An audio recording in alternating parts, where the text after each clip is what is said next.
Ano ang kahulugan ng Hosana?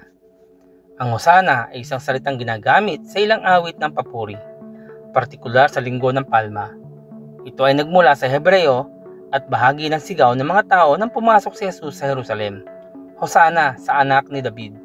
Pinagpala ang dumarating sa pangalan ng Panginoon. Hosana sa kaitaasan ng langit.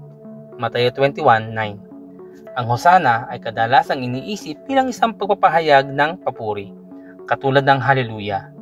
Ngunit ito ay talagang isang pagsusumamo para sa kaligtasan.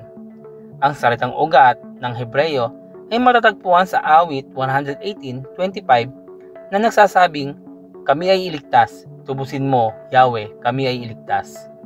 Ang mga salitang Hebreo na Yasha, palayain, iligtas, at Ana, nagmamakaawa, nagsusumamo, ay pinagsama upang mabuo ang salita sa Ingles, ang Hosana. Sa literal, ang ibig sabihin ng Hosana ay sinasamo ko sa iyo na iligtas o palayain mo kami. Kaya habang si Jesus ay nakasakay sa asno papasok sa Jerusalem, ang mga karamihan ng tao ay tamang-tama para sumigaw ng Hosana. Kinikilala nila si Jesus bilang kanilang Mesayas, gaya ng ipinakita sa kanila na anak ni David. Ang kanilang sigaw para sa kaligtasan at isang pagkilala na si Jesus ay may kakayahang magligtas. Pagkaraan ng araw na iyon, si Jesus ay nasa templo at ang mga batang naroroon ay muling sumisigaw, "Hosana sa anak ni David."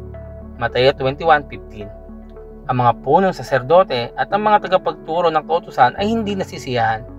Sinabi nila kay Jesus, "Naririnig mo ba ang sinasabi nila?" "Naririnig ko," tugon ni Jesus. "Hindi ba ninyo nabasa sa kasulatan, pinalabas mo sa bibig ng mga sanggol at ng mga pasusuhit ang wagas na papuri?" Mateo 21:16. Sa pagsasabing Hosana, ang mga tao ay sumisigaw para sa kaligtasan, at iyon mismo ang dahilan kung bakit dumating si Jesus. Sa loob ng isang linggo, ipapako na si Jesus sa krus.